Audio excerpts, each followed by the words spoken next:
Baik, Assalamualaikum warahmatullahi wabarakatuh. Perkenalkan, nama saya Muhammad Taufik Hidayat.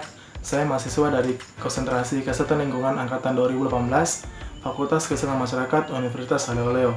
Jadi pada kesempatan kali ini saya akan menjelaskan beberapa hal. Yang pertama, pengertian dari virus corona dan penyakit COVID-19. Yang kedua adalah manfaat dari rapid test dalam penanganan COVID-19. Yang ketiga adalah kriteria-kriteria orang yang akan dilakukan rapid test. Yang keempat, bagaimana tata laksana dan tahapan pemeriksaan dalam rapid test. Dan yang terakhir adalah bagaimana cara menganalisa hasil pemeriksaan rapid test itu sendiri. Jadi, untuk lebih jelasnya, saksikan terus video ini. Baik, yang pertama yang saya akan jelaskan adalah pengertian dari virus corona dan pengertian dari COVID-19.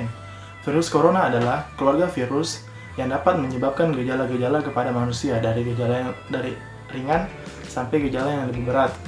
Ada berbagai jenis dari virus corona itu sendiri. Yang pertama adalah Middle East Respiratory Syndrome atau yang disingkat dengan MARS. Yang kedua adalah Severe Acute Respiratory Syndrome atau yang disingkat SARS. Dan yang terbaru yang sedang mewabah dan menjadi masalah secara global adalah Severe Acute Respiratory Syndrome Coronavirus 2 atau yang disingkat dengan SARS-CoV-2. Jadi penyakit COVID-19 adalah penyakit yang disebabkan oleh virus yang terbaru dari virus corona, yaitu SARS-CoV-2, yang dapat menyebabkan gejala-gejala seperti demam lebih dari 38 derajat Celcius, yang kedua adalah batuk, dan yang terakhir adalah sesak nafas.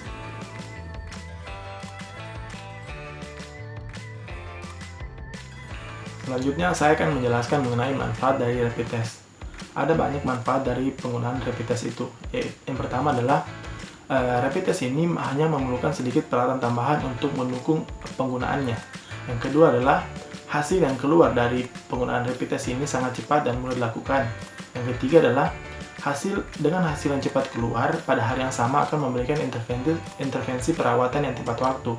Yang keempat adalah sampel yang digunakan dalam rapid test ini adalah per individu atau terbatas sehingga lebih ekonomis. Dan terakhir adalah manfaatnya itu rapid test ini berkualitas tinggi dan mudah digunakan dalam kondisi yang terbatas akan sumber daya.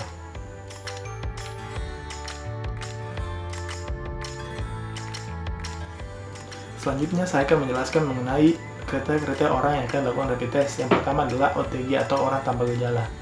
Orang tanpa gejala adalah orang yang tidak memiliki gejala tetapi memiliki riwayat kontak langsung dengan pasien positif COVID-19 dan memiliki resiko tertular yang tinggi dari pasien yang terkonfirmasi positif COVID-19.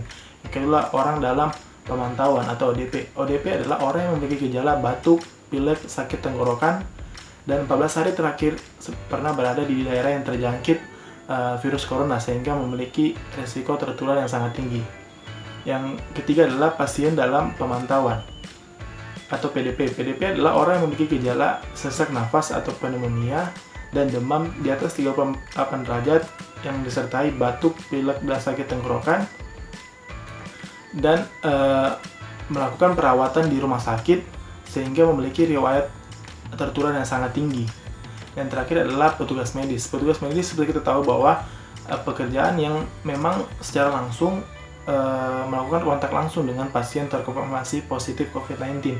Jadi 4 orang tersebut memiliki kriteria-kriteria yang akan lakukan rapid test menurut Kementerian Kesehatan Republik Indonesia.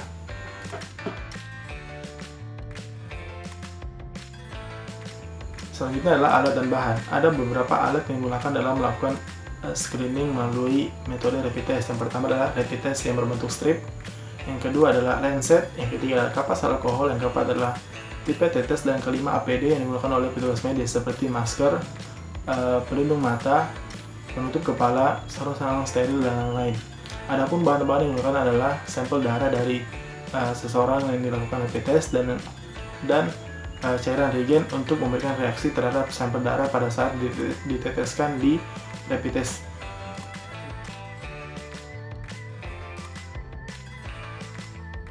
Selanjutnya adalah tata laksana dan tahapan pemeriksaan dalam metode screening menggunakan rapid test. Yang pertama adalah petugas medis menggunakan alat pelindung diri berupa masker, sarung tangan steril, pelindung mata, dan lain-lain.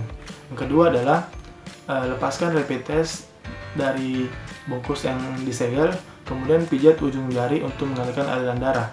Terus ambil kapas alkohol, untuk melakukan disinfeksi yang diusapkan di ujung jari. Terus pengambilan sampel darah menggunakan lancet yang disuntikan ke ujung jari.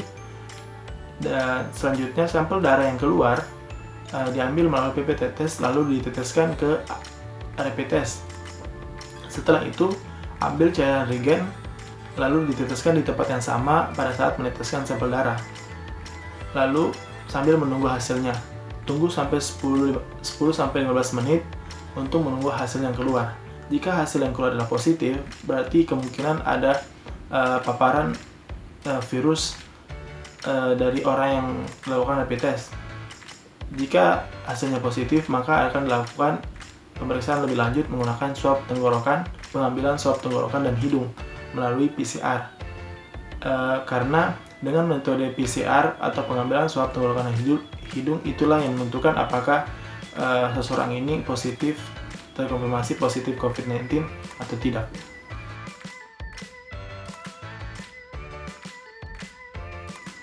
Baik, selanjutnya saya akan menjelaskan mengenai cara menganalisa hasil pemeriksaan melalui metode rapid test. Dalam alat rapid test ada 3 keterangan. Yang pertama C yang berarti kontrol, yang kedua adalah imunoglobulin M yang berarti adanya paparan virus yang baru, yang ketiga adalah imunoglobulin G yang berarti adanya paparan virus di masa yang lampau.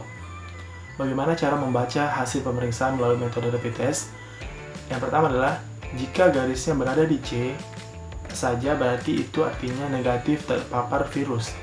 Lalu jika garisnya berada di imunoglobulin M atau imunoglobulin G, itu berarti adanya antibodi yang spesifik dari paparan virus. Lalu jika garisnya berada di C, lalu dengan bersamaan garis ada di imunoglobulin M ataupun di imunoglobulin G, ataupun salah satunya entah di imunoglobulin M atau imunoglobulin G, itu berarti positif terpapar virus. Dan yang terakhir adalah jika garisnya tidak muncul di C, berarti itu terjadi kesalahan dalam pemeriksaan. Baik, itu tadi penjelasan mengenai penggunaan rapid test dalam penanganan COVID-19 di Indonesia. Semoga video ini bisa bermanfaat bagi teman-teman sekalian. Saya ucapkan banyak terima kasih. Assalamualaikum warahmatullahi wabarakatuh dan sampai jumpa.